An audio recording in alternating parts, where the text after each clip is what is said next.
o'clock on May 15th, 2018. We'll open up our regular work session. If everybody please silence or shut off their cell phones would be appreciated. And please join us in the Pledge of Allegiance. I pledge allegiance to the flag of the United States of America and to the republic for which it stands, one nation, under God, indivisible, with liberty and justice for all.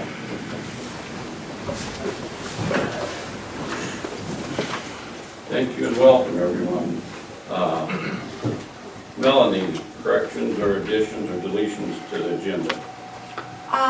Yes, Massa, and I received a bill from the Christmas Valley Chamber of Commerce that we need to discuss. Okay. And is there any other from the board additions or deletions? Not at this time. Okay, so we'll get right into our day. So the first item that we have today is Betty Riley Enterprise Zone Resolution. Welcome, Betty. Good morning. Good morning, everyone. I'm Betty Riley. I'm here today as the Enterprise Zone Manager for the Lake County Lakeview Enterprise Zone. You have before you for discussion is a resolution basically asking the state to reinstate or redesignate the enterprise zone for another 10 years. These are 10-year authorizations given by the state of Oregon through the Business Oregon. And primarily I have held and sent out to all of the special districts and all of the taxing districts a notification of this extension to let them know about it. We held a public meeting with those individuals representing those special taxing districts on the 24th of April. We did not receive any adverse comments back. There were some questions about some things and some discussion about things not related to the enterprise zone at that meeting. But there was no one there dissenting at all against this. This designation primarily is for the existing enterprise zone as it was expanded 2 years ago when we added in the property south of Cabins Road. So the map and the legal description have not changed from what the enterprise zone looked like prior. So primarily with this resolution, we did receive a resolution from the town of Lakeview last week. They approved a resolution also. And so with this resolution, I will have the necessary paperwork to be able to submit the documentation to the state. Okay.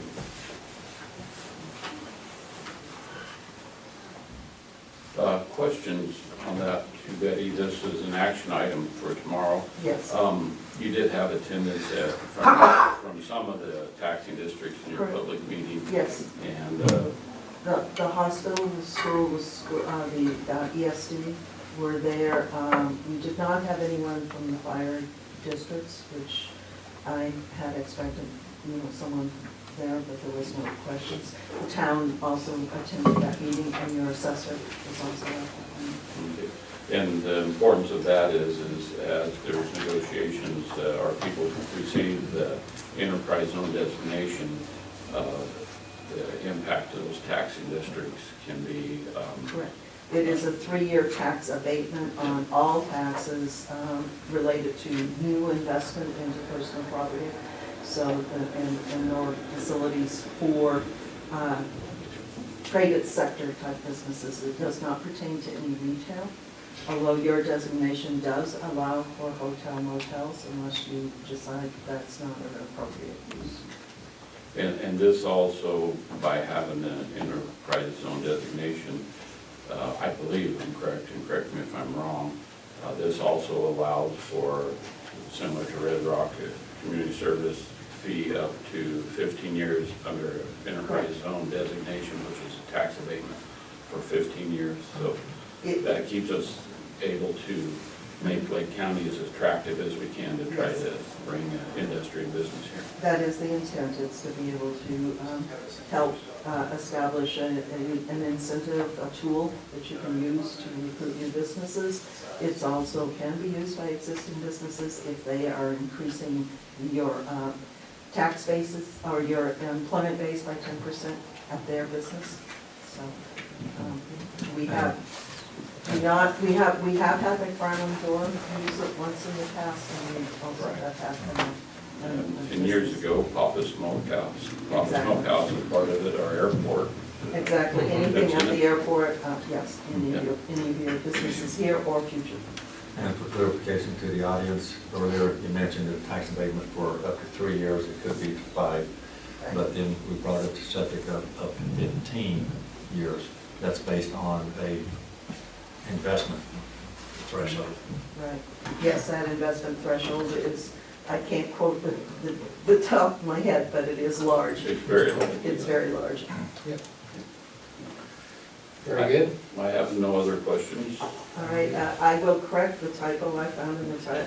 I keep forgetting to check headers when I'm doing that. I'll correct exactly. Okay. And this is for how many years? It's a 10-year 10 years, designation, and it's primarily, as long as you check all the boxes, this is pretty much administrative at this point in time. Yeah, Okay.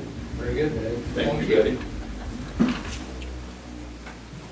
Going in order here, our next, I don't see Amanda O'Brien, Saturday Market. Is there somebody here representing you?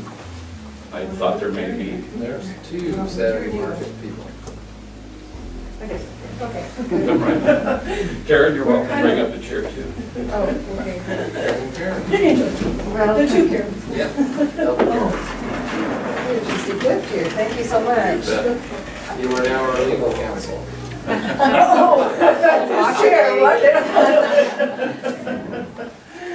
Well, being a little unprepared, but expected Amanda here, but Karen Zamudio and Karen. Is Amanda coming? Do we need to push this one back for 10 or 15 minutes and We go don't know through our agenda, or do you want to go ahead? We haven't heard anything from her Okay, besides so last let's night, go so forward. I don't know. Yeah. Anyhow, we represent the Lakeview Saturday Market, which is farmers and crafters market that has been traditionally held for the last, at least since 2003, in the town parking lot. Earlier this year, we were told that the town is planning on redoing water lines, and they're going to be tearing up the parking lot this summer. And so we were asked to look around for, oh, there she is. Sorry, Welcome, I was talking over with the owner of the Burger Queen. Grab another chair. We've been playing phone tag and just do this all together then. Okay, we're all here. Watch your measuring tape in your back pocket. Oh, yes. Yeah, please. Thank you. Sorry about that. We just got started, Amanda. Yeah. Okay, yeah, I guess Karen I was just explaining about our predicament. Right, Yeah. so we've been asked to look for another place, at least for this summer, to hold the farmer's market. And so one of the suggestions was to look at using the museum parking lot that the county owns next to Burger Queen. And that our board looked at that possibility and very favorably, and so we'd like to bring that to your attention and to find out the next steps as to working towards approval of that. So Karen, I won't speak for Commissioner Winters, but I was here last week when he talked to Amanda about that as a possibility, and you said you were just talking to Kevin over at Burger Queen. Yes, I was. And that was the only request that we had at that time, was find out from them how they felt about it. And Well, in the follow-up, and we'll hear what Yeah. The follow-up is to the museum also, for the museum board. Right. Once, if we give the thumbs up today, and if that's where you guys want to be, we want to make sure. And I apologize, I didn't mention the museum board. Oh, I didn't even think about it, but it And makes so, sense. Yeah. so we are blindsiding them just a little bit, but I would think they'd be very excited to see more people in that parking lot that may come to the museum. You know, so I don't want to speak for them, but that is one little component that I didn't, Amanda, I apologize, I should have mentioned. Oh, No worries. Yeah, so, go ahead and why don't you give us an update of what you found? Okay, so I did talk to Kevin this morning. I've been trying to get a hold of him for the last 2 weeks, but we did talk this morning. His only concern was his parking lot and not having farmer's market customers parking in his parking lot because it is limited. Yeah, limit So- or legitimate concern? Yeah, very legitimate. And I told him I completely agree, that was one of my concerns too. I don't want to be taking business from other businesses. And so we are looking at alternatives for parking, talking with, was it the First Presbyterian Church across the street? Seeing if we could work there or park there. There's also street parking and everything. He thought that it would also be good for his business. We talked about how when we've done surveys in the past, one of the things that several people put on it is, we'd like to see more food items, or, food trucks or, lunch items. So while it wouldn't really affect our morning customers, it would affect those people coming midday that want to, do some shopping and then get some lunch. And so he says, yeah, I can see a definite benefit with that. So that was his big concern. The other one he mentioned was Mark and Christie's driveway, and I said, yes, I did see that, so we would make sure we were out of the way for that. We do have an 8x8 equipment shed that stores our canopy. So I was out, this measuring tape was, there's a couple places where I saw where it would work, where it would be out of everybody's way. Wouldn't get in the way of any cars trying to come through. I think the most out of the way place would be directly behind your guys' garage there, butted up against the corner. And I measured it out, and there's plenty of room for cars to be able to pull through the drive-through to go through. So those were the concerns I think everybody had, was the parking, taking away businesses, and then our concern too was the shed and making it sure it was out of the way, but still accessible. And so this goes on every Saturday from June to June August? through September, as long as the weather holds out. And it goes 9 to 1 on Saturdays. So we set up at 7:30. We're usually out there about 1:30, 2 o'clock. So, say once again, I haven't alerted the museum board, Right. and error on my part, myself. I think it enhances activity in the downtown area. I think It really does. I talked to the Oregon Farmers Market Association about this briefly last week because they're getting ready to print brochures with everybody's addresses. So I had to say, hey, can you give us 2 more days? But one of the things, they sent me some material to read, and I was just reading it, and I found some really interesting points in it. The most interesting one I found, though, was for every dollar spent at a farmer's market, that dollar is spent 11 more times in the community. So having it in this downtown area would really be vital. And while it doesn't create jobs directly, it indirectly creates jobs because, again, that money is staying local. So, and again, our farmer's market's not huge, so it's not producing a lot, but for every $1 million in direct sales agriculture spent locally, creates 32 jobs locally. When those same farmers sell their agricultural goods out of the area, it only creates 3 jobs locally. So, again, that's on a grander scale. We're not doing $1 million business there, but it does give you an idea of how it does impact. It is positive. It is a positive. So I'll tell you where I'm at. I'm totally in support. It makes plenty of sense to me, as Commissioner Winter's pointed out, a couple more advised about it, sounds like. But all of the people who needed to be involved in this, we're pretty much involved. It makes a lot of sense to put it there. I'm good. You guys been looking for a place that's more publicly accessible Right. for More visibility. along the main roads, provide a lot of people coming through that ought to stop and visit.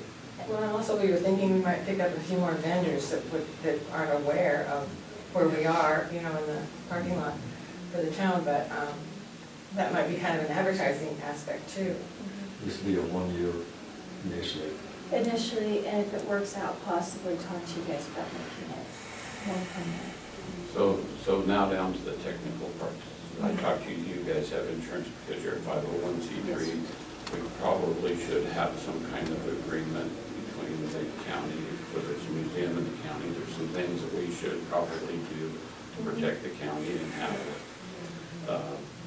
a small contract or something like that. We currently have a lease with the city, and I don't have it, but It's year to year, and then we renew it. it's a year-to-year, $1 lease. So we should be able to basically pledgerize a lot of that and make this happen. So there's things to protect the county and protect you guys that we'll have to do there. So where I would probably like to go is for the board to, we could do it like consensus contingent upon the contract and the museum being on board with it.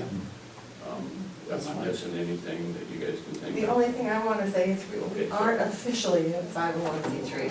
We're a nonprofit organization, but we're not registered. Okay, but you are a Okay. nonprofit Right. and you have Right. the. We do have an insurance policy. We do have Yes, insurance. and I Due- did due talk to to our- Amanda a little bit. Due to our size, it's not necessary or cost-effective yet to register as a nonprofit. But we are, it's kind of like the organic exempt. You can still be organic if you're small enough, and then because of the cost. Well, this is a very good thing, it's just we have to do our due diligence on our side too, so. We have our business services director here, Jay, if he's thinking that we're missing anything. We need a copy of that insurance policy. I have one right here. Oh, great. Do you have a copy of the lease with the town also? That I do not have. Okay, Yeah, that's all. I can get a copy of the lease for the city. So, Well, and Commissioner, if you don't mind, Ann's also here, and the fact that for every dollar spent, we get 11 Make a back. copy. This lease is worth $11 to the county, so. I know we got that great return. There you go. so Yeah, I'll budget that in. yeah. I would like to thank you guys for following through and doing the appropriate way. I don't do Facebook, if I can get on there through my wife, and I've seen that you've done a survey and everything, so, thank you guys very much. Thank you for coming here, but I want to make sure by consensus of the Board of Commissioners, we agree that contingent upon all the documents being done and the museum being on board with it. Okay. Consensus, Member.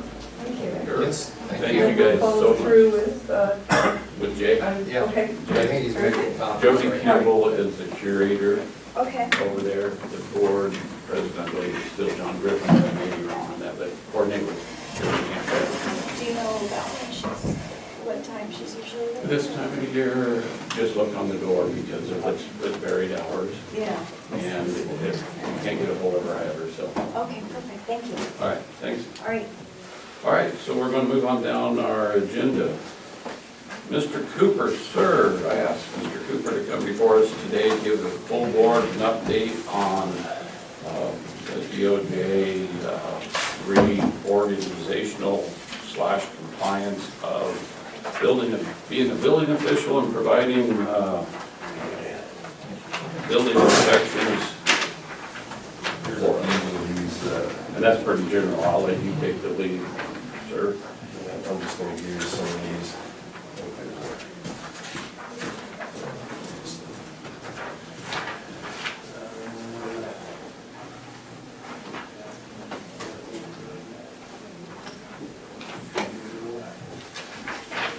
It's the rest of the letter the state gave me, there's the next.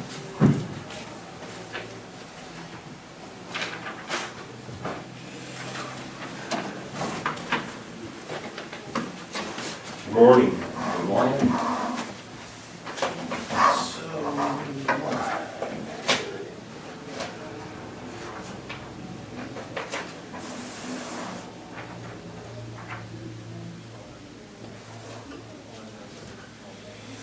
So this is the new business coming down from the state. What they're doing is requiring building officials to not just go through building official certification. All jurisdictions, everyone has to comply with having an A-level building certification, as well as a building official certification. Fortunately for me, I was already set up to take class and the whole shebang before this, maybe 2 weeks before all this came down, so that was one of those. So that's in the works. But they are also requiring an A-level electrical inspector on staff, period. That's what, yeah, that was, yeah. I might have said a few other choices. Well, yeah, So we're that- 'cause kind it of was- in a recorded meeting. Anyways, so I won't say- yeah, that's here or there. A lot of jurisdiction. This was all new when I was to the class. Even some of the higher state guys that were in there were sat in on the class because the DOJ, everyone, this was all coming down the pipe. So after listening to them for so long, I couldn't take anymore because of how, I guess, asinine, I guess is a word, for small rural communities. And so I'd asked about if anybody had brought up about sharing either a building official or an inspector or what for these smaller communities. And for some reason, no one brought that up. Well, it was a two or 3 day class, and so on day 2, she brought it up to the DOJ, everyone did their thing, and came back, and it is now, you can use, as long as your counties butt up against each other, you can use them with an IGA in place. And I'm going to stop you. Thank you for making sure that happened. If you weren't there, that wouldn't have happened. Well, there's good and bad with this. Well, Because maybe now, I think you too soon. well, yeah, I'm getting at all that because I guess we could jump right to that if, that's a great question. So on one of those sheets I gave you, there was a list of county, different counties of like 10 or 11, or I think there are 10. One of those lists, yep, that's This one? exactly, it, yes. This is municipalities Yeah, and these counties. Yeah, I'm sorry. So that was the first tier, that was the first counties in the bucket. And I was ensured that Lake County was not gonna be in this tier 1 portion of it. We were somewhere else down the line, which all that meant is just a little more time. And when I got back here and the nice little letter from the state came, Lake County was now involved in that tier 1 portion of it for complying with in July 1st. Anyways, that's, Well, whatever. Kenny, you're gonna be talking about quite a bit, so when you say complying with, are you saying complying with having an adjacent county that we can share services between building officials and That's correct. electrical inspectors? Yeah, because so come July 1st, I have to have my A-level structural, Mhm. which I hope to have, so as long as I get that, and then we have in place an A-level electrical inspector. Can you put some context around an A-level inspector relative to how many we have in the entire state of Oregon?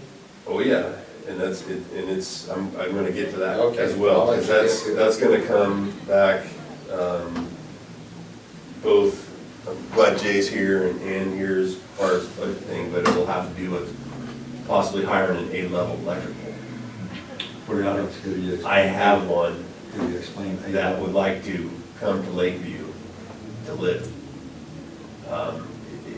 We can get right into that too, if we, Well, I guess, because there's a lot to this whole. before we get there, we're gonna be in compliance by having the building official, your designation, we're in compliance on the A-level structural, where we would not be in compliance is the A-level electrical, that we have to get into compliance by July 1. Correct. Because of now, we ended up on the tier 1 Correct. list.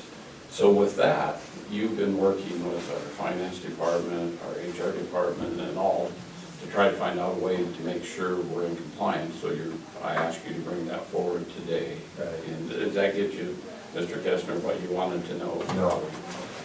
You mentioned A1, for people, can you define what A1? A-level electrical inspector is an electrician, basically they hold a signing supervisor's license, which is the highest any electrician can get. They are also so they have a journeyman's electrical license and they have a signing supervisor's license. And you have to have that in order to continue on with your certifications with the state for an A-level electrical. And that A-level electrical is for everything, industrial, Yeah, okay. huge projects, anything you think of. I cannot ever get that, because I would have to serve an electrical apprenticeship. Industrial Signs, / commercial, yeah. right? It's same thing with plumbing. That A-level electrical inspector will never be able to get A-level plumbing like I have. Now, the state allows some specialized, I have a specialized electrical, which I can do some pretty big stuff, but nothing as big as Red Rock or the next solar portion of it coming down. I have to watch hospital, I can't do hospital, prison, industrial, anything that big or that zoned. I think I'm getting a clear understanding of what, and we've not had an electrical inspector ever.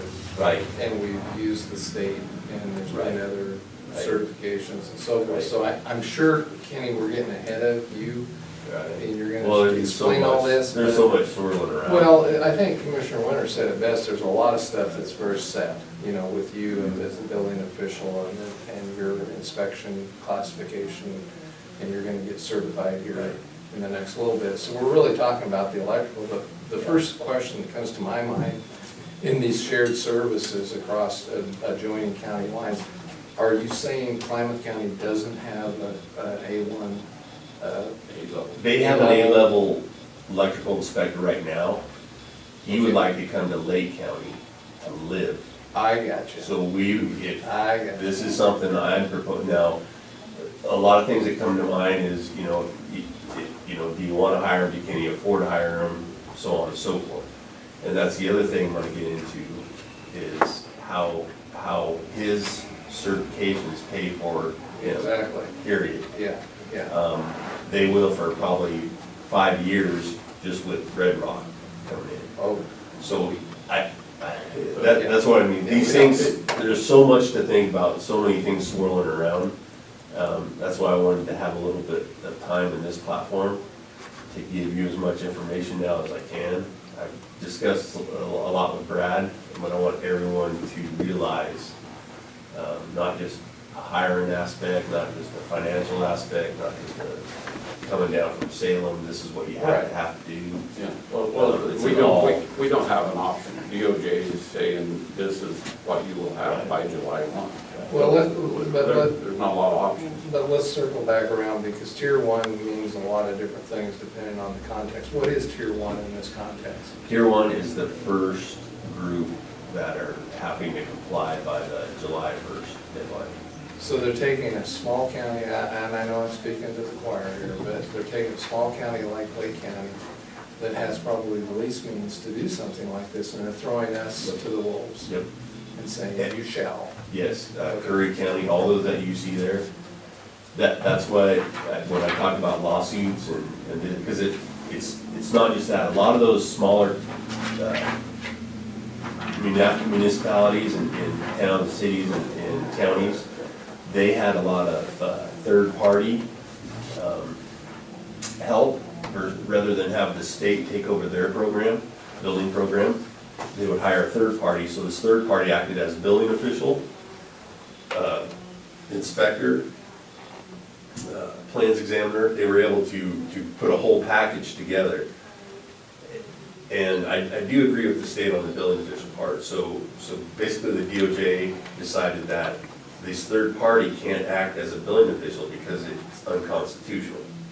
So they finally got that in place. That's a lot of what this is coming down to. And so third parties are out.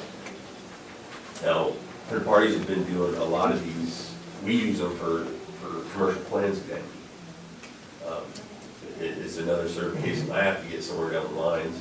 Very hard to get, very timely, but we can use them, pay an hourly fee. They are certified, they do it, we pay them, we get it back, everyone complies.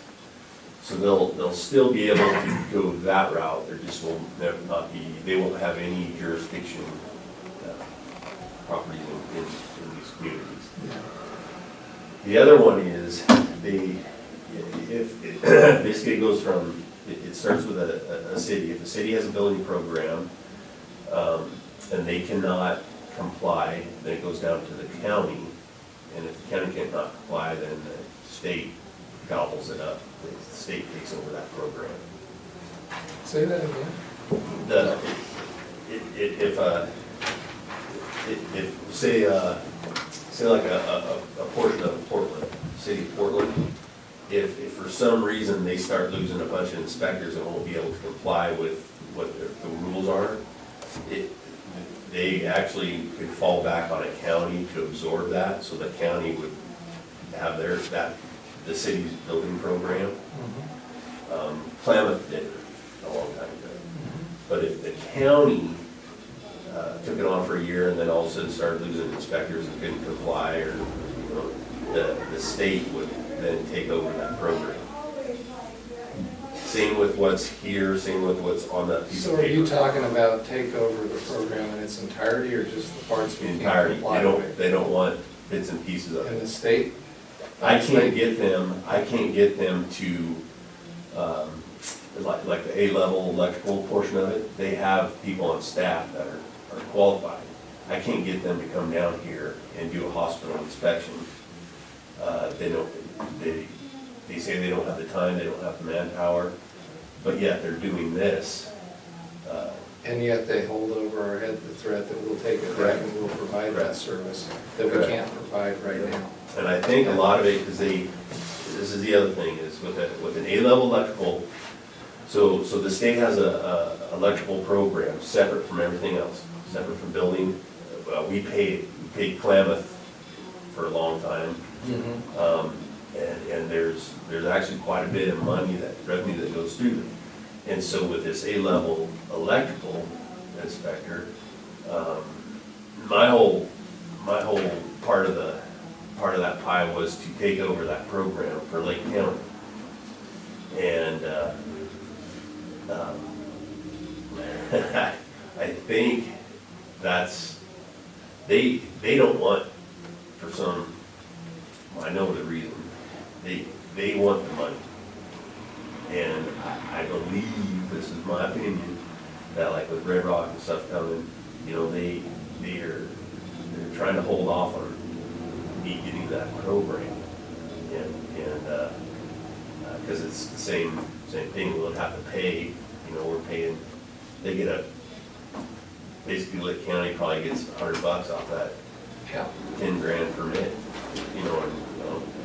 So anyways, back to this A-level electrical, if we can get one on staff, and I have that A-level certification, they have no choice, because they obviously can't have one county do it, have the electrical program, and not have, as long as Lake County is complying with their rules, they cannot deny Lake County from having that program. So I'm working very hard to get this implemented. It's another reason why I'm trying to bring everything to the surface. So there's a lot of things revolving around the DOJ's decision. I've been in contact with Representative Finley because he's very concerned about this. There may be lawsuits out there, but we can't wait. We have that July 1st tier one deadline now. And so, if you guys are good where we're at on the explanation of that, I'd like for Kenny to go ahead and move forward with his proposal of how we are in compliance by July 1. And his proposal to look at the A-level inspector, electrical inspector. But I want to make sure you guys have been able to answer the questions of why we're where we're at today. Before we get into Well, for me, Commissioner, I believe even if none of this was in front of us, the opportunity to have the highest level certifications in Lake County and be able to have those working agreements with an adjacent county or others, and the, you know, at the end of the day, the revenue that would more than likely cover all of these things, and we'd have that service right here for our citizens. Correct. It just makes sense. I mean, I hate the thought that we're dealing with it as a threat from them, but the reality is, this will be a good thing. Correct. And this will finalize. well, I have to talk to the other side of it, is while times are good, everything looks good. Well, yeah. When in the building world, But- whenever you hit that recession and you have all these things that we need to keep our community healthy, that has to be Well- paid for at that time also. And that's where I think your discussions with Representative Finley come in very handily. But right now, given what the rules look like they are, you're correct, Commissioner, we've been there on those Yeah. downtimes. But we don't get a pass because we're looking to the future and saying, we may be in downtimes. What I'm hearing you say, and correct me anytime here, we have to do this. But I'm looking at it as a good thing, even though we realize in the future, I know you're feeling the same way. But I do have to put on the record, and you know me, I'm always a jokester. This now completely seals the notion that Klamath County is western Lake County.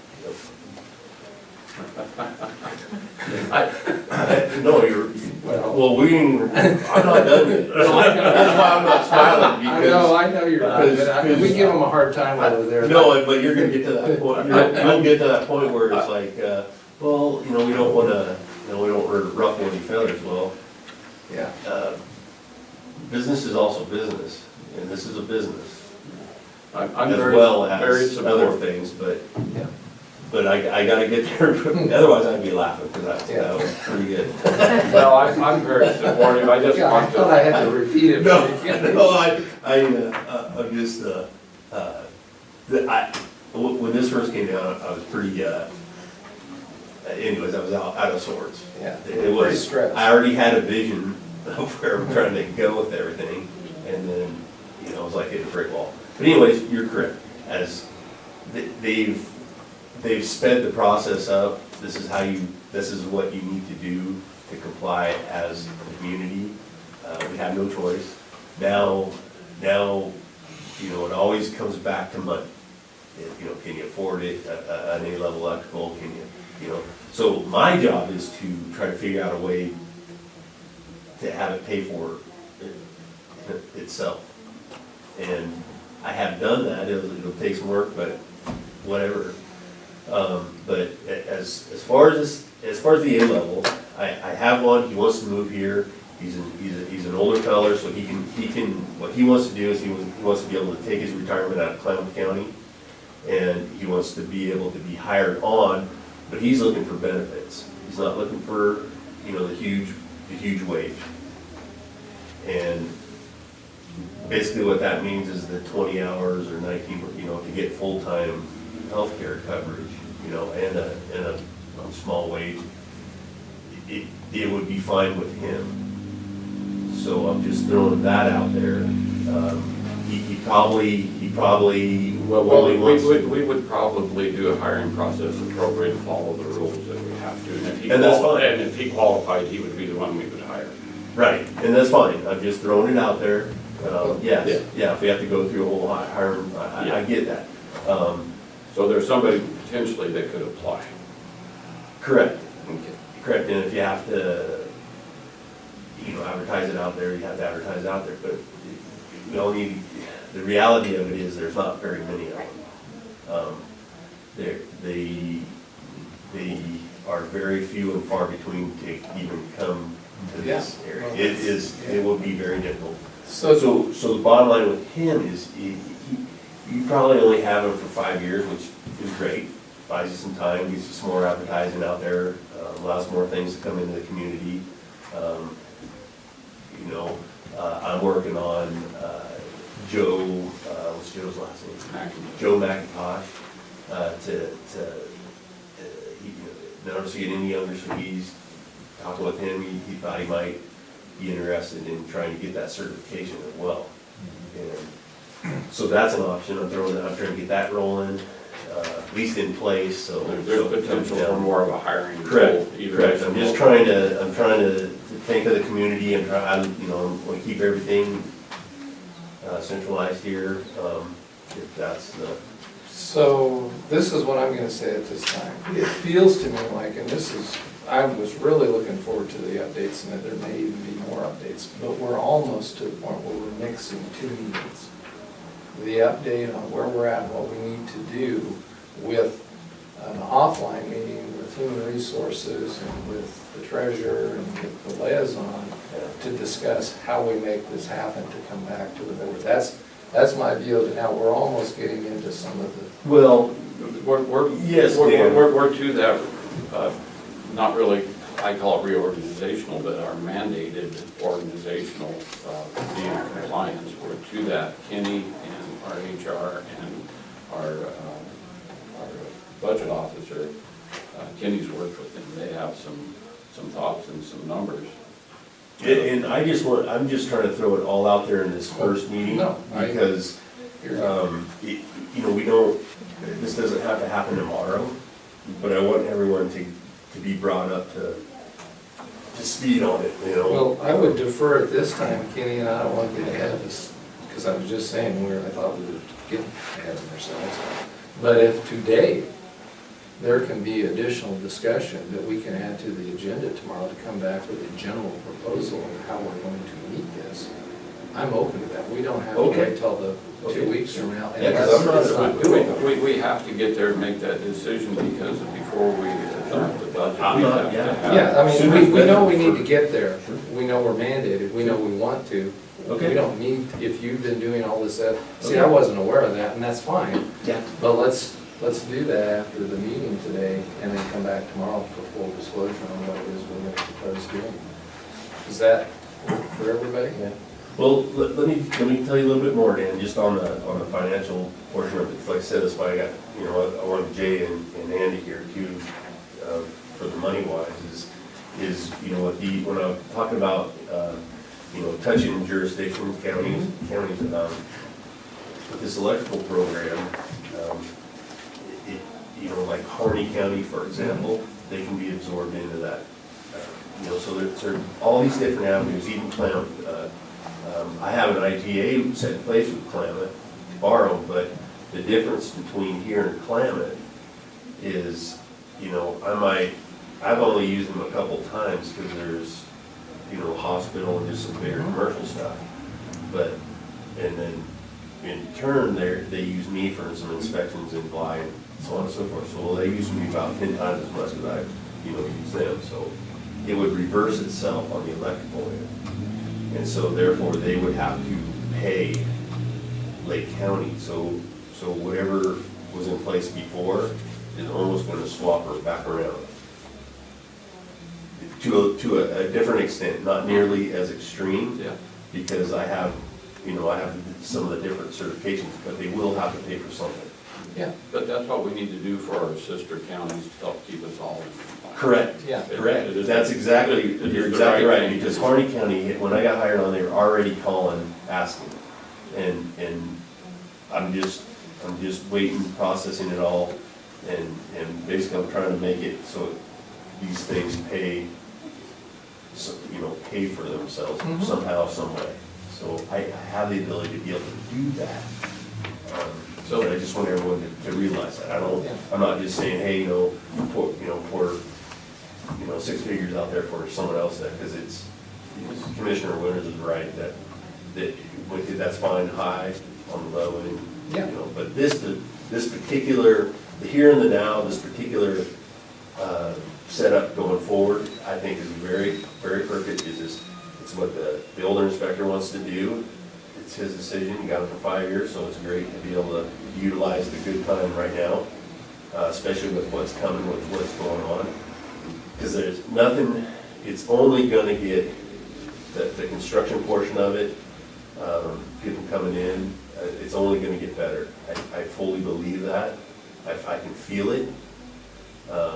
It's a weird thing, but when I go to Christmas Valley, and they always, all of us make fun of Christmas Valley, but there are a lot of things coming this way on the building end, or people end, that are trickling into Christmas Valley, and this is gonna continue both ways.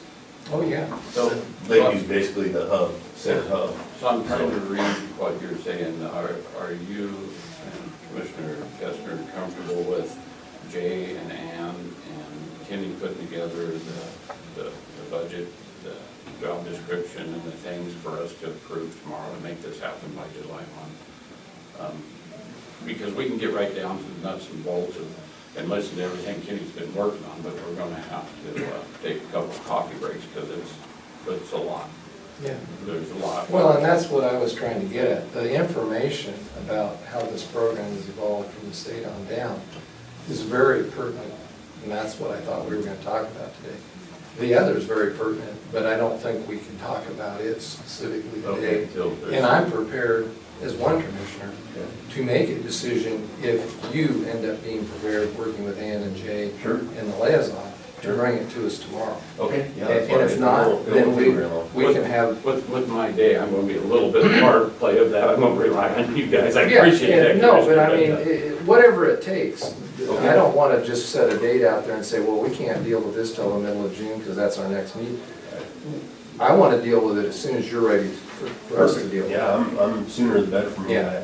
I enjoy all that. So Yeah. okay, well, that's great. Let's just jump right back into the. Commissioner Kestner, are you good with that?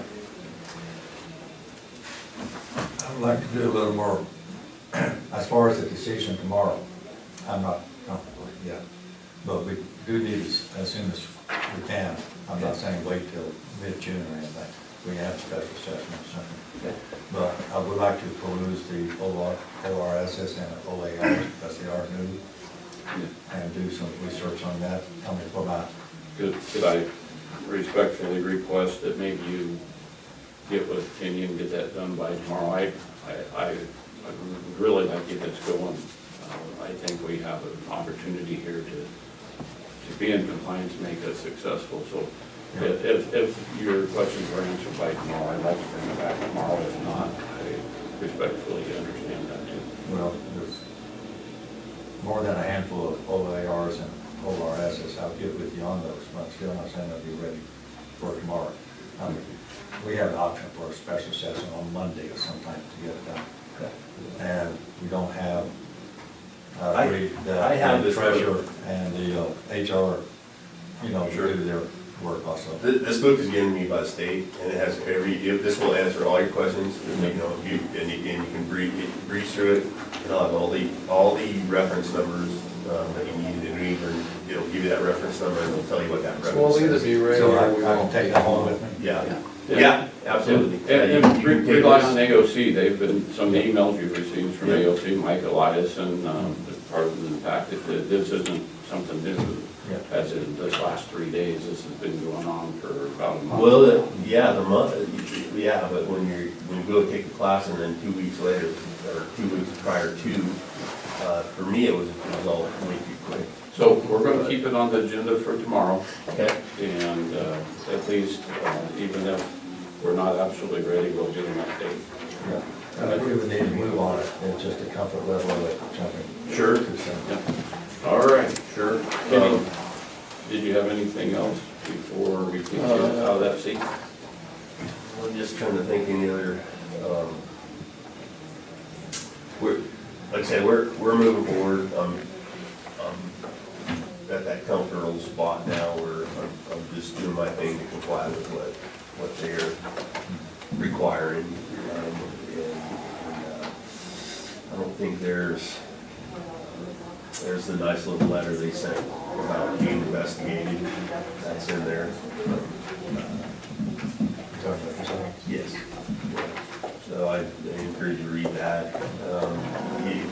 time, maybe even reach out to, some connections and just ask their, what their other counties are, if they're doing to.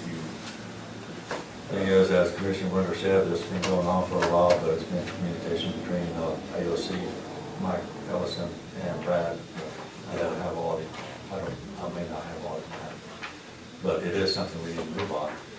Yeah, the building codes the things have changed really, really rapidly. And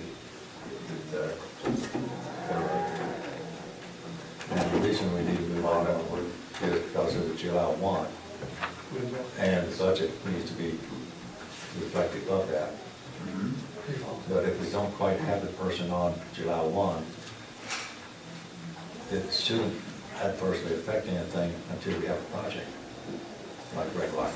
Is that correct? That's not correct. And I was already specifically told that, like me trying to get the electrical program right away, early on with my hire, that when this came down, I'm actually out of compliance. So they aren't looking at they're not even looking at it right now, to even have a discussion about the electrical program. And that was after we had already, Jennifer and I had already sent them an updated proposal of what the county would like to do. So we spent some time doing that. Basically, with sending Jennifer to get her building official certification was a waste of money. I asked about that, are they gonna reimburse for, goofy stuff like that? Yep. That was another one I got. Anyways. Yeah. Those are some words too, that was ridiculous. My other thing that kind of irritated was, so this certification I'm getting, this is great. The state doesn't offer a class. I am taking it through ICC, which is an international code class. So the state of Oregon doesn't recognize the international code class. So what they do is, for this certification, I have to go through them, get certified, turn my certification into the state of Oregon. The state of Oregon therefore turns it into an Oregon certification.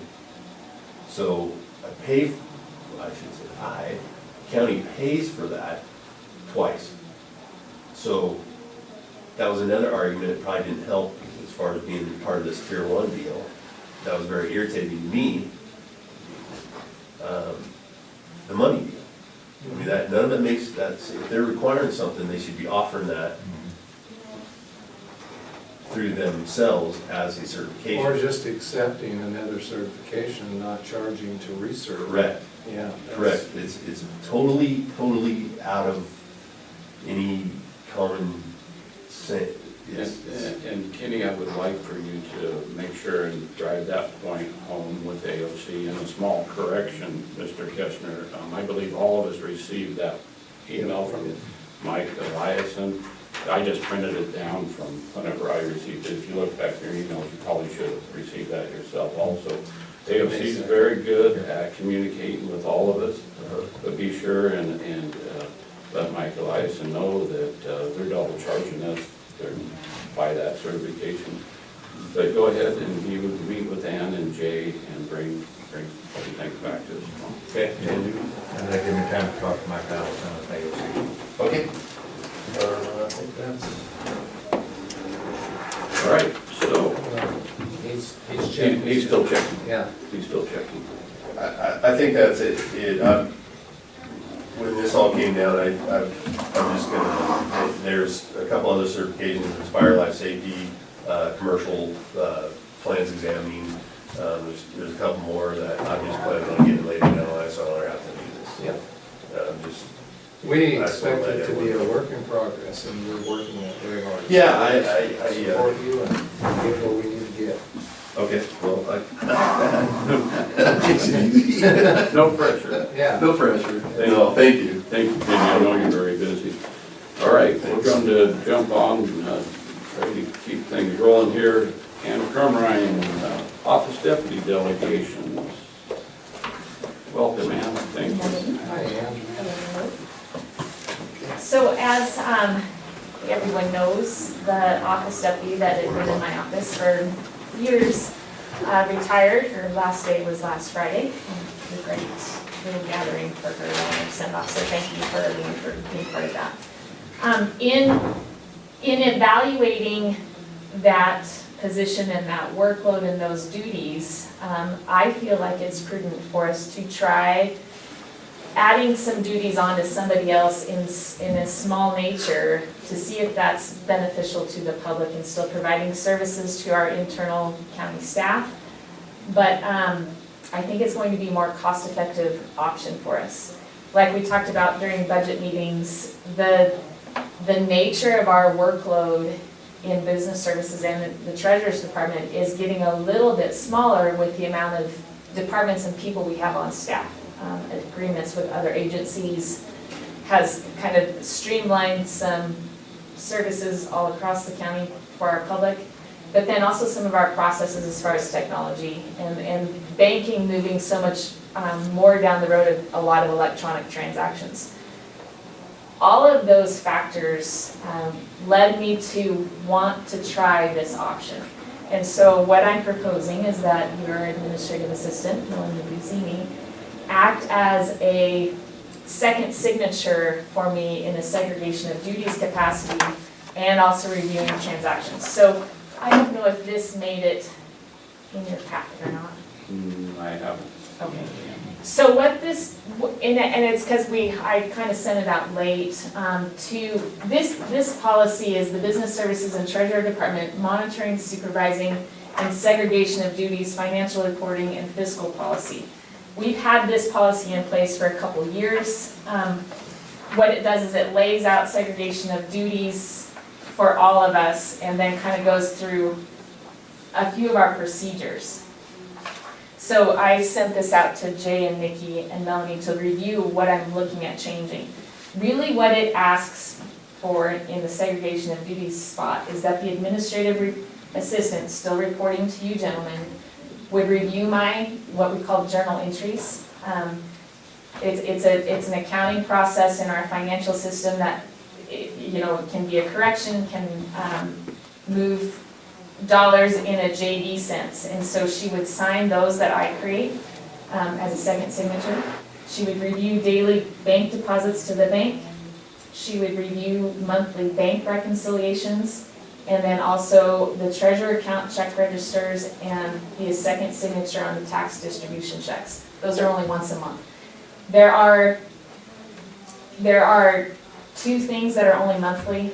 Right now Stacy Gainey is also a signature on bank account reconciliations. That literally is looking at it and seeing, oh, there's no adjustments. It looks good. I see the transactions checked off here and she signs it. That process literally takes maybe 3 minutes.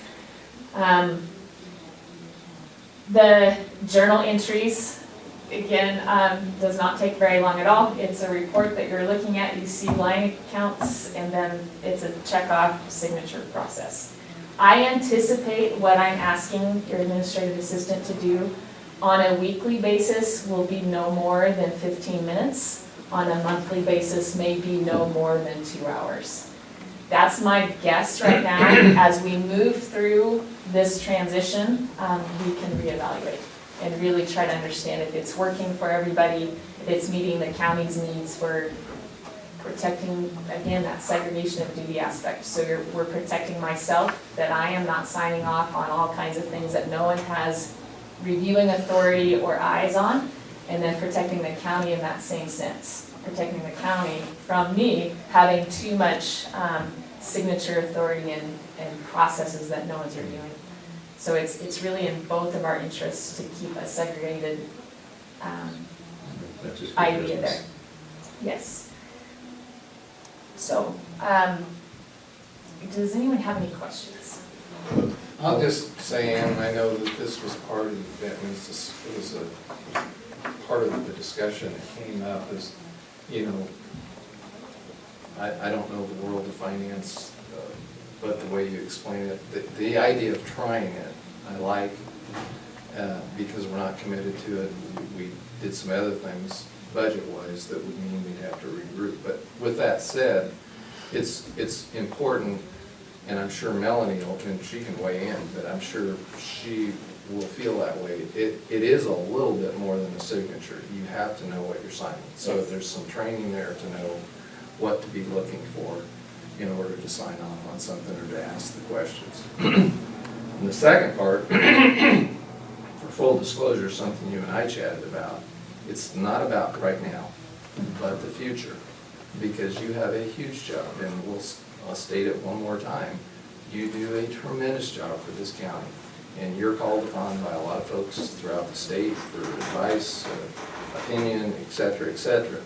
While we can't afford a future treasurer candidate here in the courthouse of knowledge, at some point, we're going to have to be sure that we have somebody that's got enough understanding, because you will make a decision in your life, probably 30 years from now, that you've had enough. So that's just thinking about the future, not just the moment, but the future too. So that's where I'm at.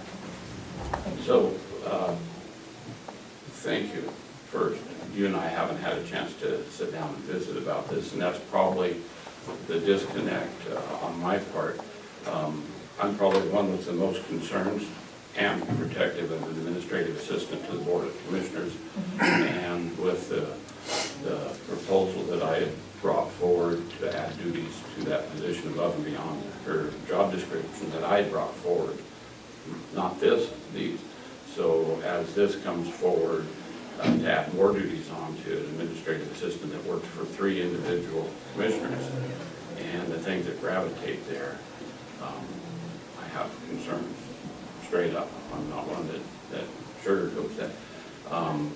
Question is, would doing these delegation of duties, I understand it's a good thing, especially for auditing and all that, I understand that. Would, worst case scenario, would she be considered the deputy treasurer? That would be up to you gentlemen, if you want to name someone a deputy treasurer. At this point in time, that's not what I'm requesting. Okay. But if you feel like there needs to be one, that would be, I mean, I would have the ability and authority to name someone the deputy treasurer, but that's not what I'm moving towards right now. One of the reasons why I asked that is if, worst case scenario, if something happened to you, then the chain of command generally is to appoint the deputy treasurer to take care of it. Right. It's just that part of it. So I wasn't asking for it to be that. And matter of fact, I'd probably suggest no, because I don't want that added duties onto that position. You answered my question on the amount of time. I'm surprised that to double check journals and everything, look at it's only 15 minutes a week. I mean, you are very good at your job and you get numbers very well. Melanie's very good too. I don't know if she's going to be quite as fast. You've answered some of my concerns.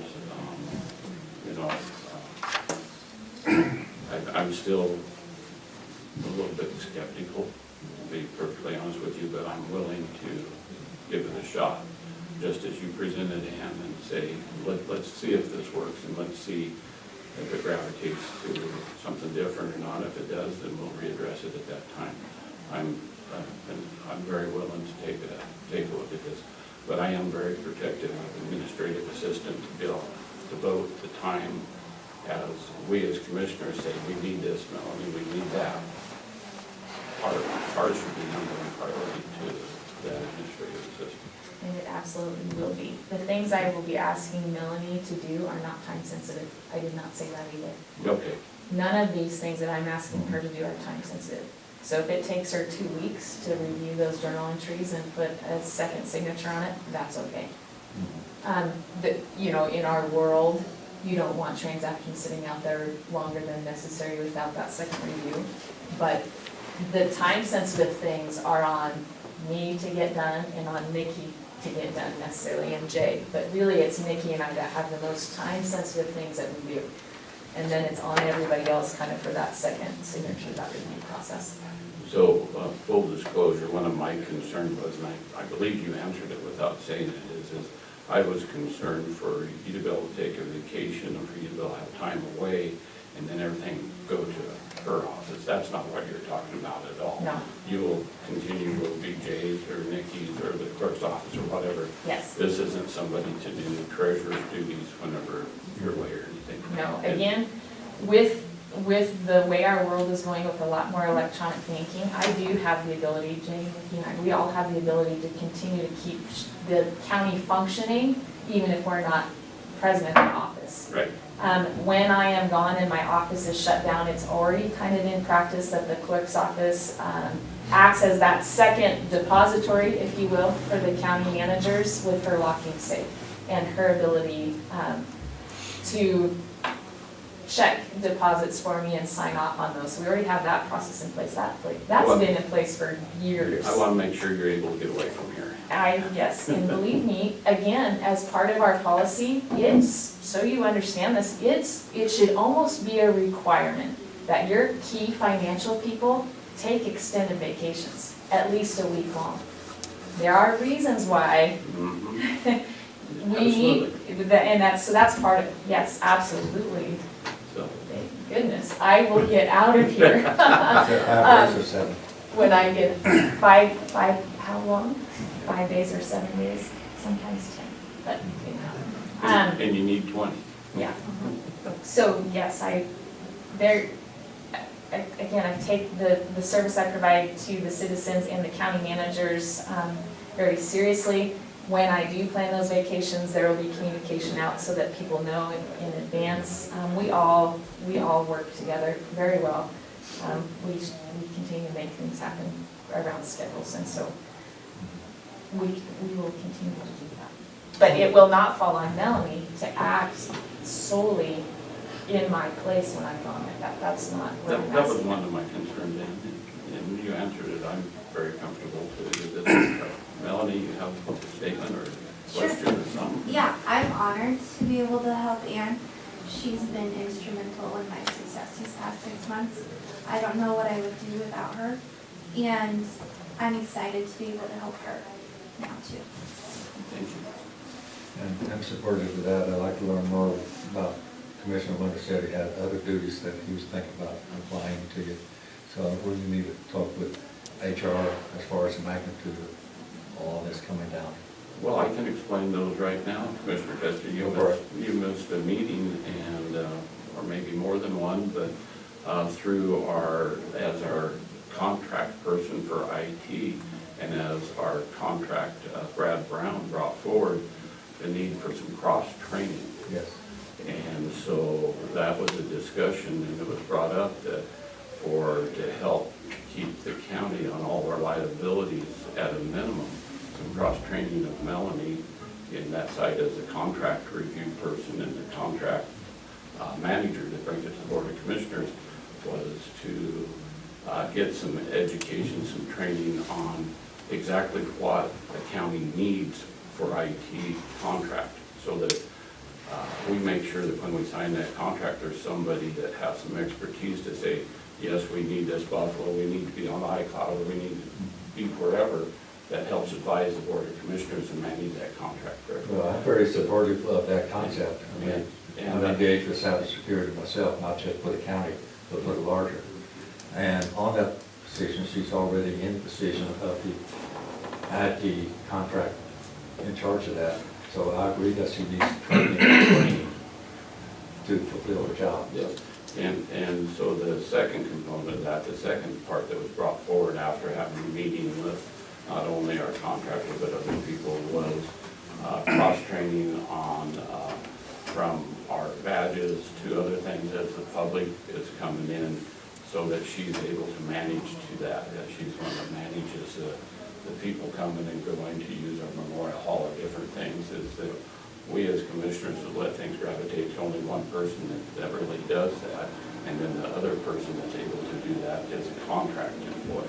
So to broaden our ability to keep the operations of, and it still goes with IT, broaden our ability to be able to be efficient and make things happen in a timely fashion. So with her skills, and I will say this is the younger generation and understanding computer things and technology better than me at 57. I want to fully utilize, and it's agreed upon that we fully utilize her skills and abilities. Well, I'm very supportive of begin training to perform the duties. That's different than added duties. Well, it's a lot different than what we've been doing in the past, and it was recommended to go forward. So they're added to managing that contract too. I look at it. Yeah, already managing to just get the training to perform it. I agree. Okay. So one of our financial institutions that we bank with locally would like to see a motion in our minutes that names Melanie as a signature on that account. So if you could do that tomorrow when you're taking action, that's just fine. It's just, we have, these financial institutions all kind of follow. Do we have that on tomorrow? I didn't think we had it on tomorrow. On the shirt. Connie? At one point in time, they weren't sure they needed it in the minutes, then they figured out it would just be best, so that might be why they didn't get. Okay, so we want to carry that forward until Carry tomorrow. that forward tomorrow. I think the second item, that's under my name, is the MOU for Judge Nichols. He, as he stated in the budget meeting, had the mediator, I guess, resign. And so right now, you have an MOU before you to use Judge Simpson as a mediator. And again, the Judge Nichols' intent is to have someone local. He really likes that it's maybe more flexible, but also beneficial to our parties. So keeps the dollars local as well. So. We've got that tomorrow. We Okay. got that on there for tomorrow. Commissioner, I would like to recommend, because of our public health ladies here, that we move to Jay Collins to have. Okay, and there's people sitting back here also from the state. This is for the elder proclamation. So they've been very patient also, so I believe that the public health's gonna be pretty timely or possibly timely. However you want it, I just, we were gonna have to go find Jay. So I'm going to bring the elder abuse thing to the front first, because they've been very patient. I know our public health's been very patient, busy too, but I think this one will go faster. So we're moving down to elder abuse awareness, the proclamation. And sorry, it's been a very busy morning. And if you would, state your name for the record, so we know who you are. So you know who we are. So good morning, I'm Nikki Holmes. I work for the Department of Human Services and Aging and People with Disabilities in the Adult Protective Service Unit in Klamath, and we serve Lake County as well. So you guys have in front of you the proclamation, I assume. Okay. Do you want to read it? Do you want me to do my talking points first? Why don't you go ahead and do your presentation? Okay. Yeah. Great. So I, first of all, would like to express my gratitude to you guys as commissioners for bringing the awareness of this important day, which is June 15th for elder abuse. Elder abuse is widely underreported, noticed. It's where child welfare was back in the 1980s. So we're making great strides in bringing forth just notifications to communities about elder abuse, but it's still not where we would like it to be. So having the support of the counties and the cities is really crucial to that. In our service of Lake County, we have very few cases actually that we investigate over here. I would love to say that that's a good thing, but I don't know that it necessarily is. I think that it's just not something that is very widely reported. So brought you some numbers just for some comparison. In Lake County this 2017 year, we only had 18 cases that we investigated over here. So that's very different than our 370 something that we had in Klamath County. widely, different population size, but I mean, I just really feel like there's more awareness that can be made over here. Elderly abuse, can you give, the average person would think, my grandson is beating me over the head with a baseball bat. Correct. That's not, can you give just for the audience, just a broad perspective from point A to point Z, what elderly abuse would entail? Absolutely. So our jurisdiction covers people that are 65 years and older. We also cover the population of people that are adults that are physically disabled. We have a wide variety of abuse. It looks like caregivers who are abusing or neglecting a person they're caring for. It could be family, it could be just a person that's hired, it could be a neighbor that's assumed some responsibility that is then taking financial advantage of an individual. Financial abuse, unfortunately, is one of our widely investigated types of abuse, with neglect being second to that, typically. It also looks like scams where people call and say that, you know, hi grandma, this is your grandson, I'm in jail in Washington and I really need you to send some money to bail me out.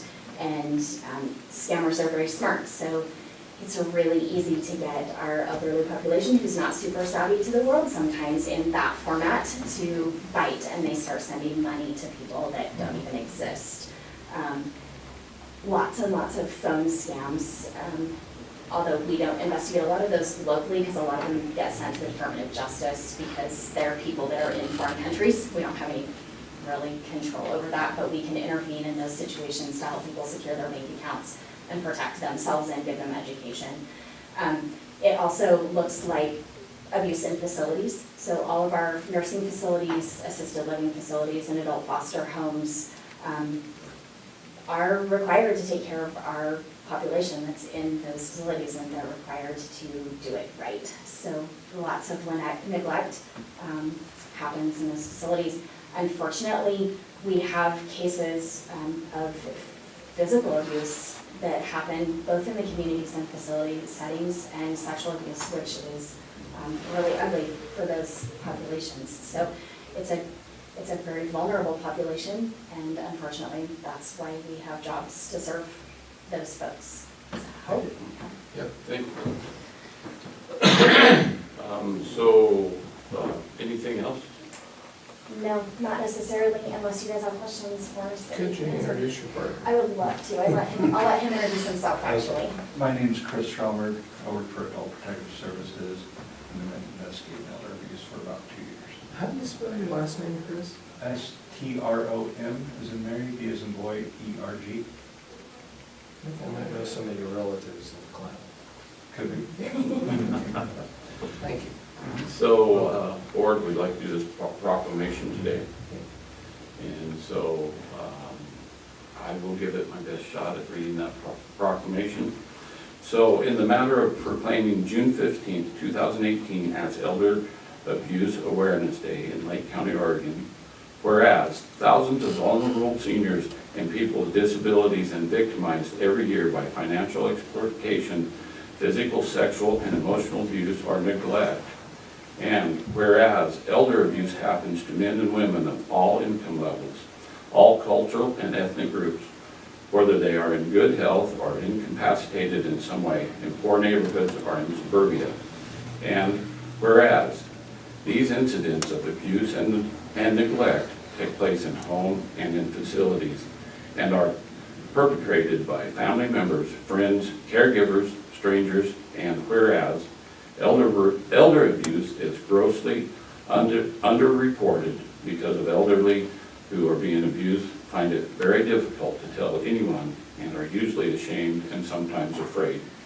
And whereas signs of animal abuse and the neglect are an early warning sign of a senior's need for assistance, all citizens are encouraged to work together in reporting animal cruelty for the welfare and safety of our vulnerable seniors and people with disabilities.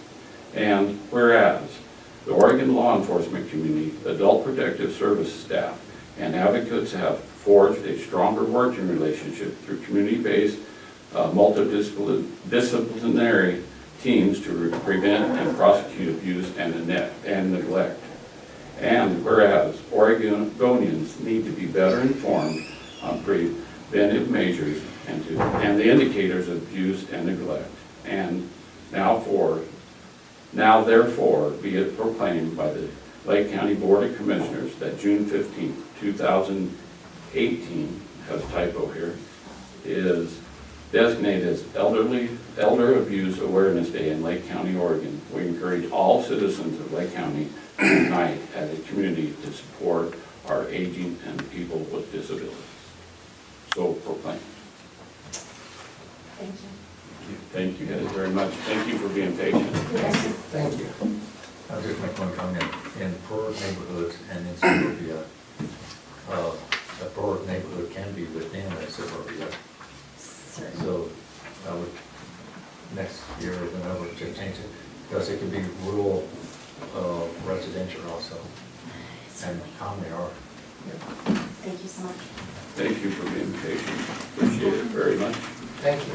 And so now we are going to move to Jay Collins, Public Health and Lake District Hospital IGA. Yes. And Just for the record, I support Jay having at least a week vacation. I haven't had one in 6 years, so take your turn. you know, Jay, we all need a vacation from you as much as you need a vacation. I know, right? Ann and Nikki and I work so well together that we're all gonna leave on the same day. There you go. One of us leaves, we're all gonna go, so we're all retired on the same day. I was going to say, I'm glad you mentioned that you retire on the same day, because if you all left on vacation, we would retire you. Hey, we've been working on an IGA with the health district for quite some time now. We worked methodically, carefully, worked through all the issues we had with the district. And then we worked through the issues and questions and problems that the Oregon Health Authority had with our contract, as well as the Department of Justice. We are to the point now where everybody seems fairly content with the language of the contract. I've given you copies of those, but I realize now when you open them, it's going to marked up version. I have clean versions here for you, I'll give to you. So I guess we're coming before you now to ask, how do you want to proceed with this? Keeping in mind that we are coming up on that July 1st date that we're hoping to implement this, if we do so. The health district has their budget meetings next Thursday, the 24th. So some kind of time-sensitive issues there. So, Jay, obviously, I have Can we not, get the other copies? Oh, yeah. I have not had a chance to review this. And I didn't expect you to today. So, whenever, way back, whenever Commissioner Sham took on this along with you and others, there was promises made to the staff, employees, that we would definitely take their way in and consider that. So I guess without reviewing this and with our director and our assistant director here, I'd sort of, before I get too much into it, sort of hear from them and you know, that's a pretty aggressive time frame, July 1 and all this. And just hear a little bit about our employees and the non-comfort zone or the comfort zone and the anxiety, a little bit about that. And then I will have to review this quite a bit. So anyway, if that's okay with the board, if that's okay with what we're at on the process, and I'm jumping out probably ahead of what you, Commissioner Shannon, and Jay's been working.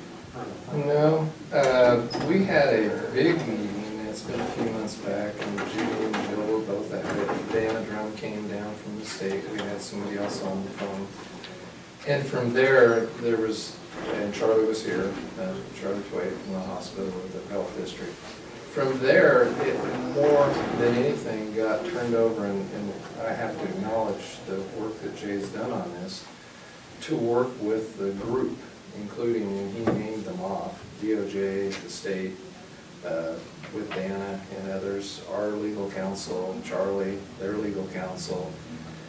I'll let Judy and Jill speak to their, I know they weren't involved, they had a job to do, and Jay took this on and kind of did it without the rest of us relative to what our needs were. We kind of identified a lot of things that we wanted to be sure were covered, including the cost, et cetera. And as I told him last week when he was trying to get a particular paragraph finalized through the legalness process, that I was going to go right to what we were committing to relative to our financial exposure. The other things, I thought other people were better suited to make the judgments on, but it had been a long review process. So to me, that's kind of where we're at right now. A lot of the things that I believed were concerns have been addressed, they've been negotiated, but I'm not the expert in that arena, so I don't know if it's appropriate this time to ask Judy and Jill if they have some specific comments. We all got this morning. Yeah, so. I And apologize, Jane, we you have know, not seen it. Well, and Jay unfortunately tried his best to get it by the end of last week, or midweek, and he kept touching base with me. He could not get the response he needed to finalize this book that's before us, so. So yeah, we're at that point now where we're ready to get everybody involved. We have a contract that we can use as a working document to address any concerns or problems that anybody might have. So I guess, for clarification, this is in draft form.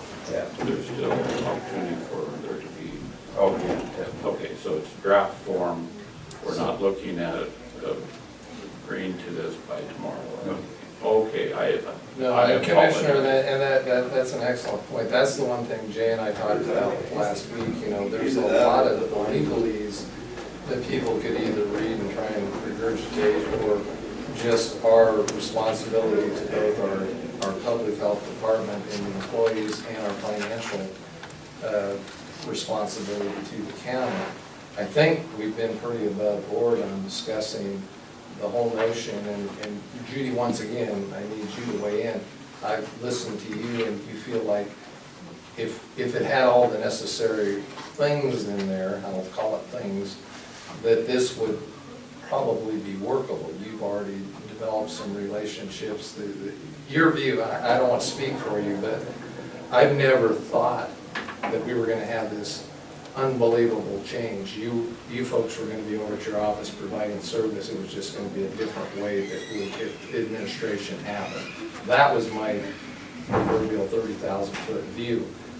If there's something in here that's contrary to that, I have not read it yet. So just like the rest of us, we were hoping last week we would get this, and by today we would know if we had questions. We would have had, it's going to be a quick read, I think, for most people. And if we had questions, we got it this morning, so we can't have that quick read. and with that said, I'm sorry, I thought everybody other than, so I would rather you not weigh in until you read it. So I apologize, I got ahead of the presentation, You bet. so I would rather that you wait to weigh in on that, if that's okay with you. I have a question for Jay. Our legal counsel has reviewed it, Yes. and the Lake Health District has reviewed it. They have, except the last small change that we made. I've sent it to them, but I don't think they've had a chance to review it. And OHA and DOJ has reviewed it. Yes. And it's really down to the critical folks. Yeah, it's, you know, our public health department, especially the leadership over there, and you commissioners. You know, there's been a concept that's been around for quite a few years. There was some discussion some years back of moving mental health to a common campus, but I wasn't really ready for that. This is more staying where you're at, and more integration and administration, efficiency and so forth, that could benefit the overall. Yeah, really the plan is to not disrupt services, not move them.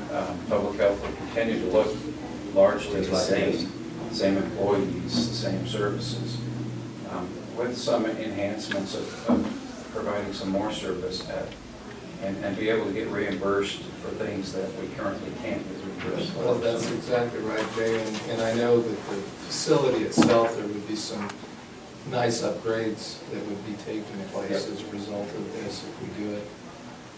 And I'm gonna throw out a figure, and it's not a hard one, but because of one of the provisions in here, and we talked about the cost of the county through the general fund expenditures, what was settled upon was the 3-year running average, which includes the current year we're in and the previous 2.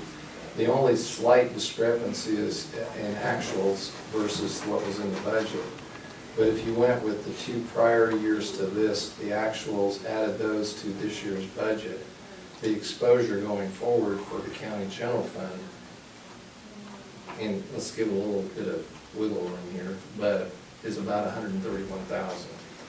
And if you compare that to last year's budget of 183 and this year's of 100, the high 170 something, that's a plus. But a lot of that, you know, without getting into the nitty gritty, you hit on it, Jay. There's a lot of services that our public health folks can provide going forward that would be reimbursable plus cost. So that, you know, there's some benefits there, there's some programs there that we can do under that kind of administrative makeup that our local county public health was not able to. They were more than able, but legally he couldn't. Right. For the finances. Yeah, there will be some costs for them starting quite an initial investment. So, you know, we would bid about $131,000 under the, you know, given the contract language the way it is, but we have the ability to lower that over time at 95%, if, you know, depending on how things go, and I mean, we have that option. Well, I wish Ann was sitting here because she articulated during budget time the need for the services, and there's not always the dollars for those services. So the dollars are very important, but to get those services on the ground for our citizens is just as important. And there's a cost to that's not always able to be recovered or planned for.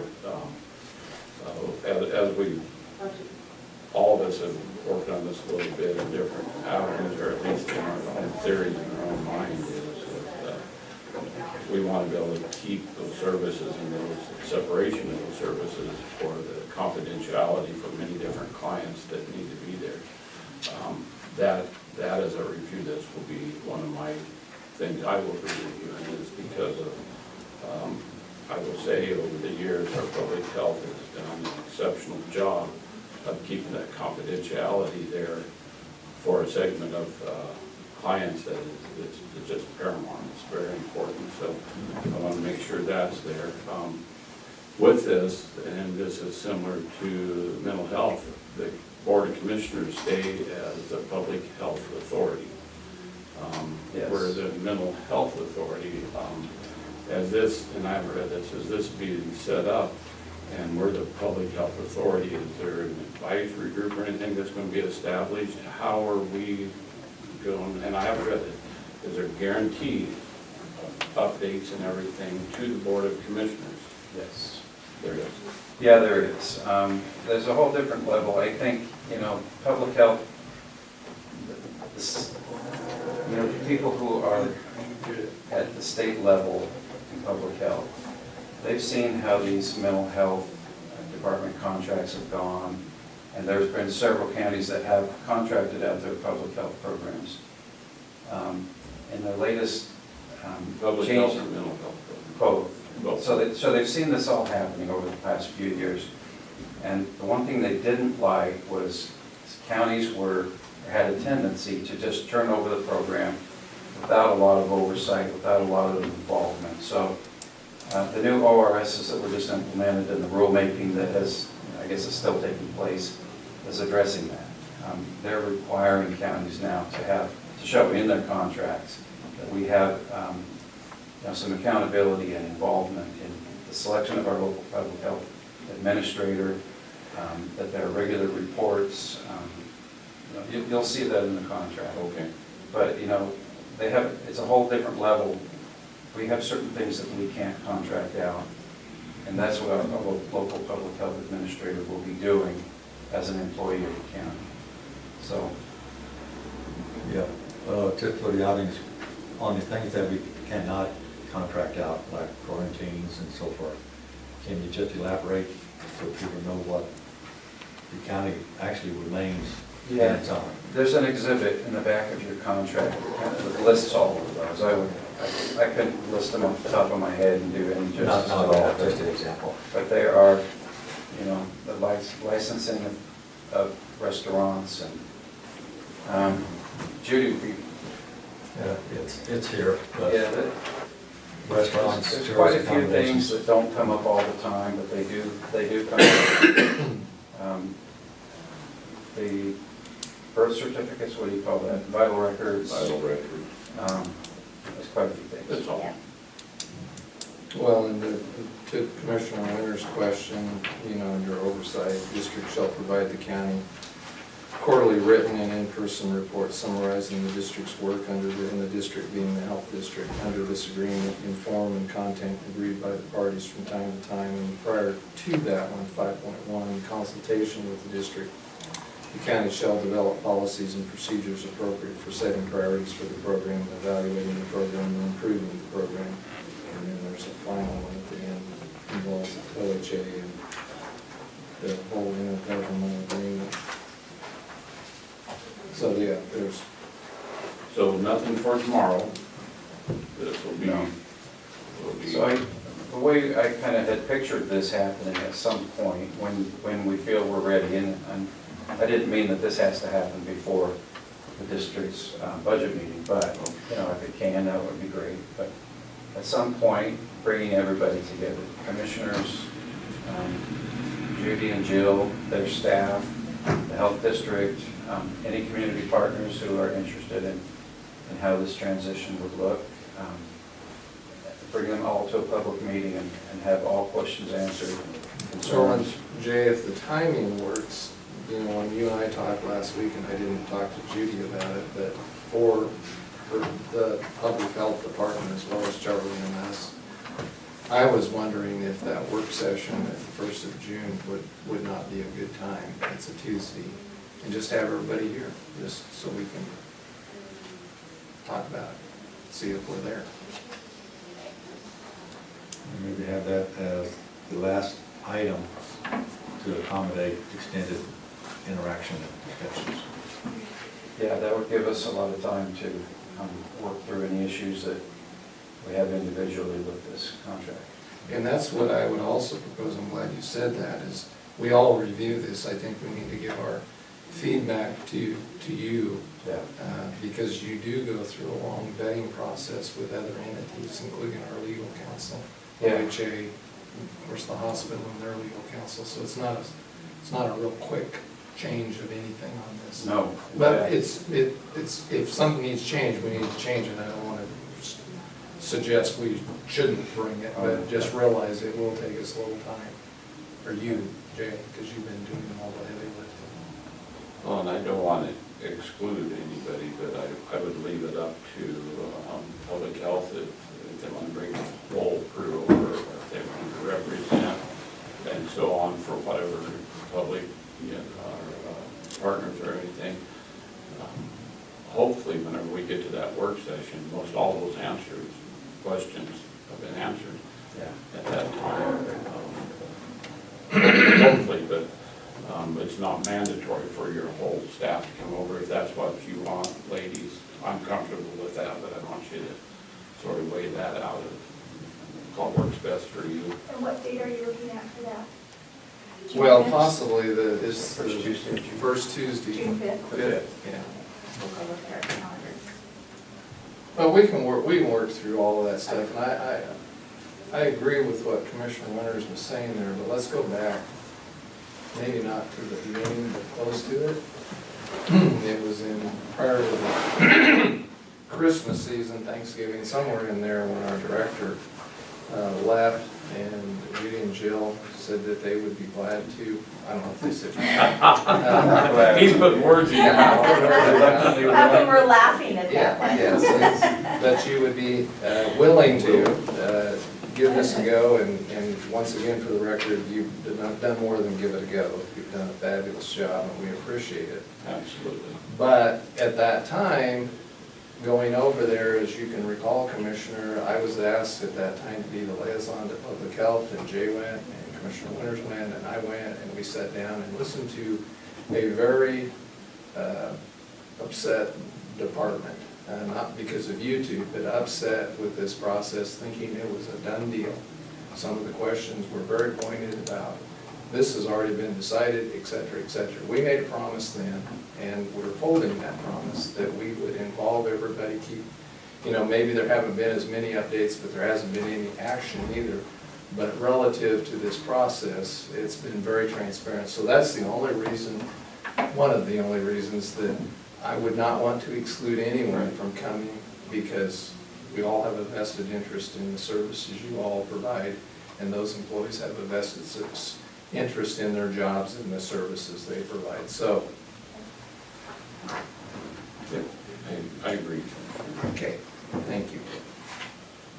So we'll move that forward, and if that date doesn't work for you, work with Jay and get the date that works. Appreciate it. Okay.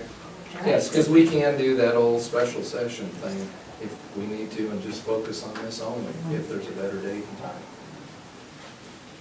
All right. Thank you. Thank you so much. Thank you. And Jay, you also have. Yeah, Massa Medical Transport, we talked about this a couple weeks ago. Since then, I've spoken with the union representative, just, letting him know we have this opportunity. We think it'd be great for employees, and, what are your thoughts? And, when we get to negotiations, which is coming up this year, would it be acknowledged that we had done this, as a benefit to the employees? And he said, of course it would, could make any agreements, but absolutely, anything that we're doing is going to be weighed in, factored in to, are we treating our employees fairly? And, if we are, then, that's really the test when it comes to arbitration and mediation, any of that stuff, is, are we treating them fairly? And you did that outreach as a request that I made about you all having that, you were here at that time, having that kind of setting there that it's acknowledged that we did do something we didn't need to do, but we do care about our employees, and so we did it. So I'm fine now with us moving forward with It's that. a good opportunity. I mean, we don't have to do it, we're under no obligation to do it, but we have a decent plan now. Covers, if you're flown out of this area, you're most likely gonna be covered. If you're away from home, it's very likely you're not covered, and those are huge bills. And kind of our philosophy in insurance and on our insurance committee is, we're not going to try to get everything paid for. We're going to try to insure for those catastrophic losses that employees can't bounce back from. And this is one area that we think we have some big exposure. So The employees have a big exposure. So that recommendation come forward from the Insurance committee. We have not taken action as a board on it. Contingent, we're waiting until we have this update. It's not on our agenda tomorrow. Does this board want to put it on the agenda for tomorrow or do action today? I'm fine either way. I'm fine with taking What's your action. thoughts? I think this is a great opportunity for very little cost. It's one of those things that, given our area, we probably use this service more than, I think, any other counties in Oregon. It'd be hard for me to think of it, maybe Harney County, but we have a lot of people flown out every year. It's surprising for things that you wouldn't think people would need to be flown out for. They get flown out. And those are the circumstances where, the insurance company could refuse to pay anything toward that. And then you're stuck with the entire bill. So it's expanded beyond just our local area. Yeah, In doing this. all of the US and Canada, and any carrier, any ground or air transport. So, Just a real quick comment, since we don't have anybody that follows our building official around, he may go to a work site and not wear a hard hat and need to be flown out.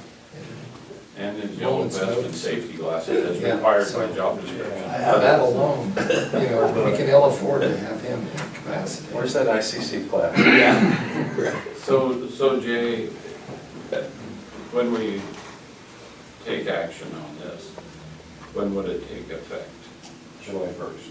July 1st, so if we take action today, it doesn't get the coverage any sooner. If we decided. We could.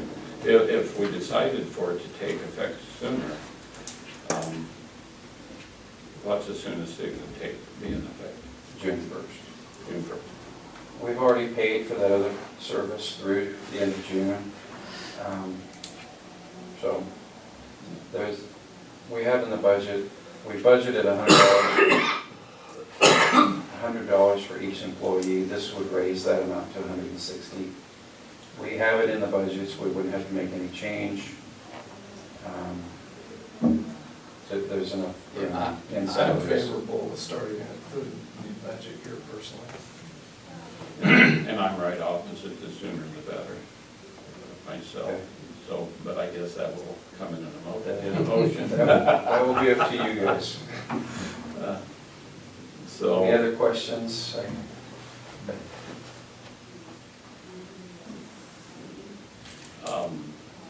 We can add this till tomorrow, because even if we acted on it today, the soonest would be June 1st and probably July 1st. Yeah. Let's do that as an addition for tomorrow, the recommendation from the insurance committee on the NASA, whatever it's called, the MASA. How's that sound? Okay, so. Massa Medical Transport. Okay. I don't know what the acronym stands for. Yeah. Do you want me to send Dave down? That's our next thing is Mr. Knowles, so if you don't mind doing that, we'll go to our other things on our agenda and come right back to that. All right, thank you, gentlemen. So is Okay, he? thanks, Jay. Did you come back for something in specific, or you're just enjoying your opportunity to spend time with the board commission? Me? Yeah. I'm just absorbing the Process. process. I do have an update. I talked to a gentleman from the Red Rock. He is gonna be the one breaking ground, the contractor. Swagger? What's it? Swagger? Terry Freeman or? Yeah, it's the Swagger company. Yes, Yeah. yes, yes. He's the gentleman. Yeah, he just had some questions and, wanted to know about the process here, and so I helped him out through that, you know, and, Tell him to send money. Lots of it. in a nice way, absolutely.